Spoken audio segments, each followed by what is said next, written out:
And good evening, brethren. Welcome to the next episode of Light Upon the Altar. Hope you've enjoyed your journey so far. I have definitely enjoyed doing this and digging deeper into the craft. So hope all my listeners have enjoyed it. I've appreciated the messages that I've received on episode ideas or wanting to talk. I promise I'll get back with you. And just let's keep moving together. As any episode, we're going to open up blessing the deity, supreme ruler of the architect, supreme architect of the universe. We invoke your blessing upon this. May these words be your words, and just the brother's heart and any listener's heart just open up to your words about what this great fraternity can do for us and how we can propel this light into the world by applying the ritual that we learn in Lodge and apply that to our everyday life. We ask this all in your name. Amen. So mote it be. Alrighty. So tonight we're going to get into talking about brotherhood beyond belief, unity without uniformity. Freemasonry gathers men who might otherwise remain strangers. And we've talked about this, people you may pass didn't even know they were a brother, or from different backgrounds, different religions, so on and so forth. They may have just been mere strangers, and then one day you sit in lodge with them. So that goes into different faiths, different politics, different professions, different histories. Men who in the outside world might never sat at the same table, and yet inside the lodge they do. They sit together, they work together, they pray together, they call one another brother. This is one of the quite miracles of Freemasonry. In a world that increases sorts people into camps, tribes, and factions, Masonry does something remarkable. It gathers men who disagree about many things, yet teaches them to stand together on what matters most. Within the lodge, men meet on the level. But that raises an important question. How does that work? How can men who hold different beliefs, different perspectives, and different experiences live in true brotherhood without forcing uniformity? Tonight, we're going to explore that question as we discuss brotherhood beyond belief, unity without uniformity. So this is going to get very deep. I've enjoyed going through this and writing out this podcast episode. I hope you all get a lot from it. And, one thing that I challenge is, we may meet on a level in the lodge room, but how do we continue to meet on the level outside in the world? First, respect as a moral discipline. Respect is often misunderstood. Many people think respect means agreement. Others think it means silence, but Masonry teaches something deeper. Respect is not passive. It is a moral discipline. It requires restraint, it requires listening, and it requires humility. Respect means recognizing that the man across from you possesses dignity, even when his views differ from yours. That's not always easy. In fact, it can be an extreme difficult because human nature tends to do the opposite. We naturally gravitate towards those who think like us. We find comfort in agreement and discomfort in difference. And yet Freemasonry deliberately brings together men who do not agree on everything. This is intentional. The lodge is not meant to be an echo chamber. It is meant to be a place where character matters more than opinion. A Mason is taught to see beyond label, beyond titles, beyond affiliations. Instead, he learns to look for something deeper in another man. Integrity, honor, sincerity, goodwill. You kind of see the trend we've been going on this show. A lot of stuff, it all goes back, and it's what it teaches us. Integrity, when nobody else is looking, what are you doing? Your honor, your sincerity, your goodwill, all these things that you may do in private, but you don't seek it for glory. Masonry teaches that dignity is not earned by agreement. It is inherent. Every man possesses worth simply by virtue of being a human being. And once a Mason learns to see the truth, his perspective begins to change. He becomes slower to judge, quicker to listen, more patient with disagreement, because he recognizes that a man's value cannot be reduced to a single viewpoint, and that this discipline of respect, is one of the reasons brotherhood becomes possible. And it's very true, our fraternity, our brotherhood, it just runs so deep, and um, and just the way that we interact with one another. Sure, we're going to have disagreements, but how we handle those disagreements is really a reflection of our true moral character. And it's okay to disagree. And sometimes it's not always going to be easy, um, but it's just part of it. Be patient, listen, respect each other's viewpoints on it. It's not the end of the world. It's okay to have difference of opinions. Um, the creator of all mankind, he made us different for a reason. He made us different to have different viewpoints, different reasoning behind what we do, and so on and so forth. If we were all just the same, it would just, we would be pretty boring. The level as the equalizer. One of the most powerful symbols in Masonry is the level. The level teaches equality, but Masonry understanding of equality is often misunderstood in the modern world. Equality does not mean sameness. Men are not identical. They possess different talents, different experiences, different responsibilities, but the level teaches something essential. No man stands above another in dignity. Inside the lodge, worldly status loses its power. The wealthy man sits beside the laborer. The business owner sits beside the employee. The experienced Mason sits behind the newly initiated brother. Titles remain outside the door. Inside the lodge, every man is simply a brother. And that changes the environment in a profound way, because when I am really having trouble talking. Superiority disappears, respect becomes possible. The level does not flatten distinction, it removes arrogance. It reminds us that greatness is not measured by wealth, position, or recognition. Instead, Masonry measures a man by something far more meaningful: his character, his conduct, his faithfulness to what is right. A Mason is not judged by his creed. He is not judged by how he lives. Does he keep his word? Does he act with integrity? Does he care for others? Does he remain upright when no one is watching? Those questions matter far more than labels. And when begin evaluating one another based on a character instead of ideology, something remarkable happens. Respect grows, trust grows, and brotherhood grows. And that's the thing I love about Freemasonry. It don't matter if you're an officer or just somebody sitting on the sideline at a meeting. Every Mason in there counts. Now, you have to obtain the sublime degree of a Master Mason to vote on anything. But you know what? Your word can still be heard. And that's the beautiful thing of it. And everybody matters in those walls. We are just brothers inside those walls. The officers are just a respect to the station and a respect to the craft. And that even goes all the way to the Grand Line. Nothing against you, Grand Line officers. You do a lot of great work for the fraternity behind the scenes that nobody sees, and always looking at how we can improve the fraternity and out there to support the fraternity.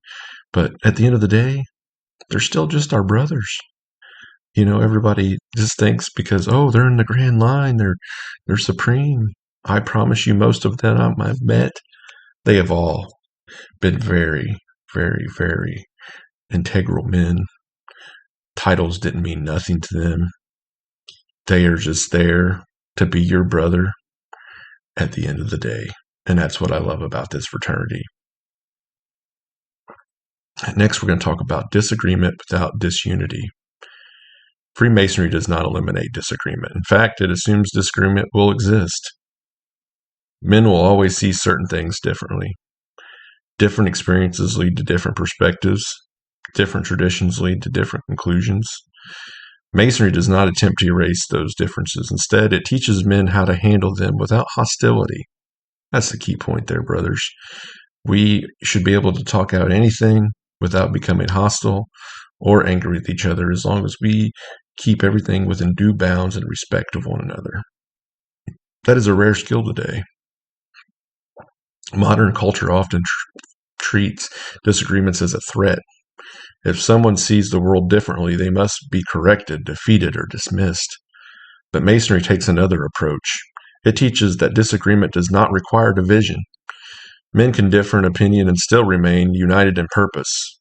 That purpose is simple: to become better men, to live with integrity, to serve others, to pursue truth and virtue. When those goals remain central, smaller disagreements lose their destructive power. A Mason learns that unity is not built on identical thinking, but on shared values like honesty, compassion, justice, humility. These principles create common ground that is stronger than disagreement. And when men focus on those principles, unity becomes possible without uniformity. In fact, diversity on perspective can strengthen the lodge, because it forces men to listen, to think, to grow, to consider viewpoints that may never have encountered otherwise. Handled correctly, disagreement becomes an opportunity for growth rather than conflict. But this only happens when humility leads the conversation. Without humility, disagreement becomes rivalry. Without humility, disagreement becomes learning. And just think how, just not in the lodge room, just think how can we apply that to our everyday lives? How can we just go out there and instead of fighting and being divided by other people's opinions, just listen. Just listen, and I always say this. I used to probably be just the worst about it.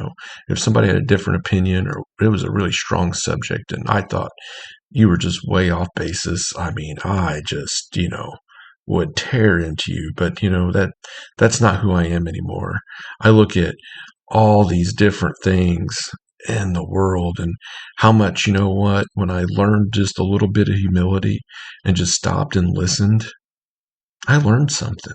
I learned something from a disagreement. And it's a beautiful thing. A beautiful thing. And I just wish we would do that more, because we have enough division in the world. Let's not add to it, brothers. Brotherhood is a practice, not a feeling. You ever just feel obligated that because somebody's your brother, they're your brother? But, this fraternity, what it offers you is a brotherhood that goes far beyond the four walls of the lodge. The square and compass means something out in the community. And your fellow brother should recognize that anywhere you're at. And it should not just be a feeling of obligation to, hey, that's my brother, but that brotherhood should just be built. All right, so let's get a little bit deeper into this. Brotherhood is often romanticized. People imagine brotherhood as a feeling, warmth, friendliness, shared laughter. And while those things certainly exist, Masonry teaches something deeper. Brotherhood is not merely sentiment. It is a commitment. Brotherhood is something you choose even when it is inconvenient. It means showing up for a brother in difficult times. I've had brothers do that for me. It means offering patience when frustration would be easier. It means giving grace when somebody falls short. Sounds a little familiar, doesn't it? Doesn't God give us grace when we fall a little short? Brotherhood requires effort because men are imperfect. Misunderstandings are going to happen. Conflicts are going to occur. Our personalities are going to clash. But brotherhood persists anyway. Why? Because the commitment is stronger than the moment. And Mason understands that unity is not maintained by avoiding tension. It is maintained by overcoming it. That requires maturity. It requires discipline. It requires a willingness to place the good of the lodge above personal pride. And perhaps the greatest test of brotherhood is this: choosing peace when pride demands victory. There are moments when winning an argument is less important than preserving harmony. moments when humility must take priority over ego, moments when a Mason must ask himself, is my goal to prove I'm right or to protect the Brotherhood? That question reveals a man's character. And when enough men choose humility over pride, something extraordinary happens. The lodge becomes more than a meeting place. It becomes a refuge, a place where men know they will be treated with dignity, even when they disagree. And, that's the biggest thing I challenge. I'm going to go a little side rail here, though. Like, I get it. We got to show up. We got to pay bills. We got to vote on things. But how do we make that lodge become more than just a meeting place? And some brothers and some lodges are really getting that out there.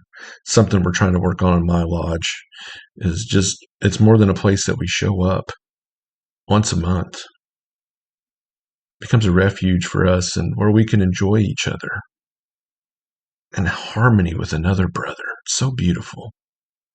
One of the first things we're taught in Freemasonry. First Bible verse in the Enter Apprentice degree, Psalm 133:1. How great it is when brothers dwell together. I always love that line. Next, let's talk about what the world can learn from the lodge. I always say this, if people would just adopt our practices and adopt our teachings, how much in a better place the world would be. When you step back and look at what Masonry accomplishes, it becomes clear that a lodge offers something the world desperately needs. A model of peaceful coexistence, not shallow tolerance, not forced conformity, but genuine respect between men who see the world differently. Imagine what communities would look like if more people practiced this discipline. Imagine conversations where listening replaced shouting, where curiosity replaced hostility, where disagreement did not automatically lead to division. This is unrealistic. Freemasonry proves that it can be done. But it requires something the modern world often resists: character. Unity without uniformity requires men who are secure enough in their beliefs to remain calm when challenged.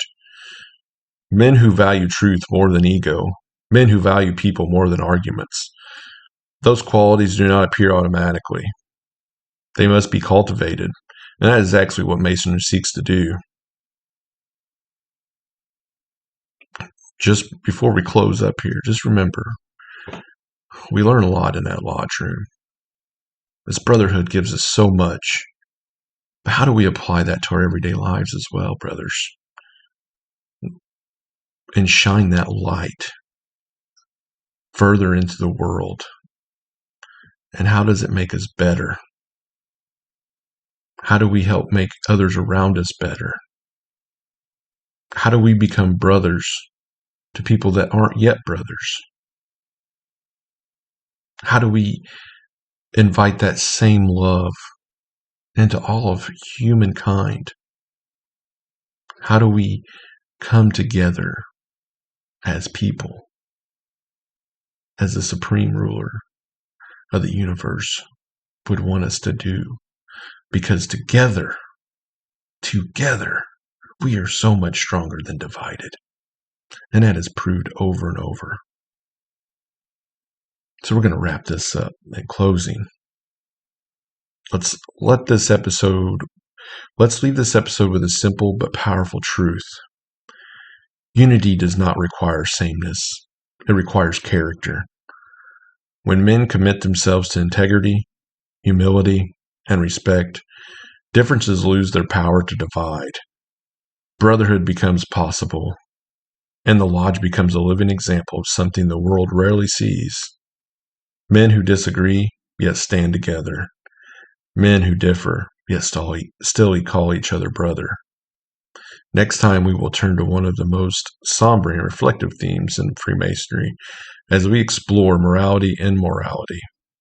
And when Masonry teaches about the legacy a man leaves behind. Until then, continue your work, walk uprightly, and remember that true brotherhood is not built on agreement. It is built on character. Till next time, brothers, so mote it be.